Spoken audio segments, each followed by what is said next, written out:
നമസ്കാരം. 2026 ജനുവരി മാസത്തിൽ LPG ഉപഭോക്താക്കൾ നിങ്ങൾ അറിഞ്ഞിരിക്കേണ്ട വളരെ പ്രധാനപ്പെട്ട അറിയിപ്പുകളാണ് നിങ്ങളുമായിട്ട് ഷെയർ ചെയ്യുന്നത്. എല്ലാവരും പൂർണ്ണമായിട്ട് ശ്രദ്ധിക്കുക. മാക്സിമം ആളുകളിലേക്ക് നിങ്ങൾ ഈ അപ്ഡേറ്റ് മാക്സിമം ഷെയർ ചെയ്യുക. ആദ്യത്തെ അറിയിപ്പ്, എല്ലാ മാസവും 1-ാം തീയതിയാണ് എണ്ണ വിതരണ കമ്പനികൾ ഗ്യാസ് സിലിണ്ടർ വില പുനഃക്രമീകരിക്കുന്നത്. അതിൻ്റെ അടിസ്ഥാനത്തിൽ ഈ ജനുവരി മാസത്തിലും വില പുനർനിശ്ചയിച്ചിരിക്കുകയാണ്. സിലിണ്ടർ വിലയിൽ 111 രൂപയുടെ വർധനവാണ് എണ്ണ വിതരണ കമ്പനികൾ ഈ ജനുവരി മാസത്തിൽ വരുത്തിയിരിക്കുന്നത്. വാണിജ്യ ആവശ്യത്തിന് ഉപയോഗിക്കുന്ന 19 കിലോഗ്രാം സിലിണ്ടറിൻ്റെ വിലയാണ് ഇത്തരത്തിൽ വർദ്ധിപ്പിച്ചിരിക്കുന്നത്. ഇതോടെ കൊച്ചിയിൽ 1698 രൂപയാണ് വാണിജ്യ സിലിണ്ടറിന് വില വരുന്നത്. കോഴിക്കോട് 1719 തിരുവനന്തപുരത്ത് 1730 രൂപയുമാണ് വില.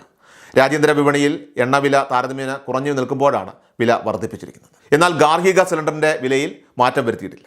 ഇനി അടുത്തൊരു അറിയിപ്പ്, ഗ്യാസ് സിലിണ്ടർ വീടുകളിൽ എത്തിക്കുന്നതിന് അമിത നിരക്ക് ഈടാക്കുന്ന ഏജൻസികൾക്കെതിരെ ഇപ്പോൾ കർശന നടപടികളാണ് എടുക്കാനായിട്ട് പോകുന്നത്. സിലിണ്ടറുകൾ വീടുകളിൽ എത്തിച്ചു നൽകുന്നതിന് ദൂരമനുസരിച്ച് നിരക്കുകൾ നിശ്ചയിച്ചിട്ടുണ്ട്. ഗ്യാസ് ഏജൻസികളുടെയൊക്കെ 5 കിലോമീറ്റർ ചുറ്റളവിൽ സിലിണ്ടറുകൾ എത്തിച്ചു നൽകുന്നതിന് ചാർജ് ഒന്നും ഈടാക്കുവാൻ പാടില്ല. ബിൽ തുക മാത്രമേ ഉപഭോക്താവ് നൽകേണ്ടതുള്ളൂ.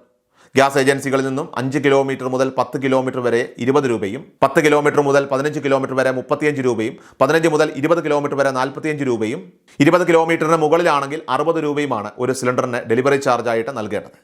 ഇങ്ങനെയുള്ള തുകകൾ ബില്ലിൽ രേഖപ്പെടുത്തിയാണ് ഉപഭോക്താവിന് നൽകേണ്ടത്. ബില്ലിലില്ലാത്ത ഒരു തുകയും ഉപഭോക്താവ് നൽകേണ്ടതില്ല. ഇനി കൂടുതൽ തുക ഈടാക്കുകയാണെങ്കിൽ ഉപഭോക്താക്കൾക്ക് താലൂക്ക് സപ്ലൈ ഓഫീസർക്ക് ഗ്യാസ് ഏജൻസികൾക്കെതിരെ തന്നെ പരാതി നൽകാനായിട്ട് സാധിക്കും. ഇനി മറ്റൊരു പ്രധാന അറിയിപ്പ്, പാചകവാതക കണക്ഷൻ നിലനിർത്താനും ഗ്യാസ് സിലിണ്ടറുകളൊക്കെ തന്നെ ബുക്ക് ചെയ്യുന്നതിനുമൊക്കെയായിട്ട് ഗ്യാസ് കണക്ഷൻ എടുത്തവർ മസ്റ്ററിംഗ് പൂർത്തിയാക്കണമെന്ന നിർദ്ദേശം നേരത്തെ തന്നെ വന്നിരുന്നതാണ്. ഗ്യാസ് കണക്ഷൻ ആരുടെ പേരിലാണോ ആ ഉപഭോക്താവ് ഗ്യാസ് ഏജൻസി ഓഫീസിൽ നേരിട്ടെത്തിയാണ് മസ്റ്ററിംഗ് ചെയ്യേണ്ടത്.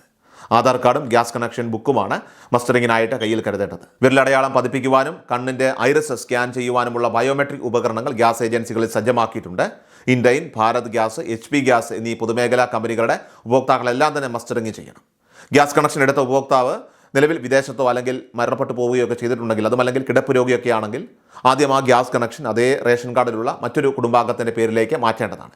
ഇതിനുശേഷം മാത്രം ഗ്യാസ് കണക്ഷൻ മസ്റ്ററിംഗ് ചെയ്യുവാൻ ശ്രദ്ധിക്കുക. ഇനി മറ്റൊരു അറിയിപ്പ്, നേരത്തെ ഉജ്ജ്വല യോജന ഗുണഭോക്താക്കൾക്കായിരുന്നു മസ്റ്ററിംഗ് ഏർപ്പെടുത്തിയിരുന്നത്.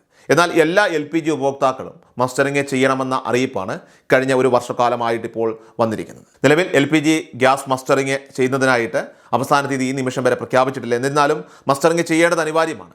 അവസാന തീയതി പ്രഖ്യാപിച്ചാൽ മസ്റ്ററിംഗ് ചെയ്യാത്തവർക്ക് ഗ്യാസ് സിലിണ്ടർ റീഫിൽ ചെയ്യുന്നതിന് തടസ്സമൊക്കെ ഒരു പക്ഷേ ഉണ്ടാകുന്നതായിരിക്കും. ഇനി അതോടൊപ്പം തന്നെ ഉജ്ജ്വല യോജന ഗുണഭോക്താക്കൾക്ക് ഗ്യാസ് മസ്റ്ററിംഗ് ചെയ്യുവാൻ മാർച്ച് 31 വരെയാണ് സമയം അനുവദിച്ചിരുന്നത്. ഉജ്ജ്വല യോജന ഗുണഭോക്താക്കൾ മാർച്ച് 31 മുൻപായിട്ട് തന്നെ ഗ്യാസ് മസ്റ്ററിംഗ് ചെയ്യുവാൻ പ്രത്യേകം ശ്രദ്ധിക്കേണ്ടതാണ്. വളരെ പ്രധാനപ്പെട്ട ഈ അറിയിപ്പാണ്. LPG വിതരണവുമായി ബന്ധപ്പെട്ട് ഈ പുതുവർഷത്തിൽ വന്നിരിക്കുന്ന പ്രധാനപ്പെട്ട അപ്ഡേറ്റുകളാണ് നിങ്ങളുമായിട്ട് ഷെയർ ചെയ്തത്. ഈ അപ്ഡേറ്റ് മാക്സിമം എല്ലാവരിലേക്കും ഷെയർ ചെയ്യുക. ഇതുപോലുള്ള വാർത്തകൾക്കായിട്ട് നമ്മുടെ ചാനൽ മറക്കാതെ സബ്സ്ക്രൈബ് ചെയ്യുക. ഫേസ്ബുക്ക്, ഇൻസ്റ്റാഗ്രാം എല്ലാവരും ഫോളോ ചെയ്യുക. കൃഷാൽ മീഡിയ എല്ലാ ദിവസവും വാർത്തകളും അറിയിപ്പുകളും ഡെയിലി അപ്ഡേറ്റ്സും ലഭിക്കാൻ ഇപ്പോൾ തന്നെ ചാനൽ സബ്സ്ക്രൈബ് ചെയ്യുക, ഫോളോ ചെയ്യുക. നിങ്ങളുടെ ലൈക്കും ഷെയർ നൽകി ഞങ്ങളെ സപ്പോർട്ട് ചെയ്യുക. നിങ്ങളുടെ അഭിപ്രായങ്ങൾ കമന്റ് ബോക്സിൽ രേഖപ്പെടുത്തുക.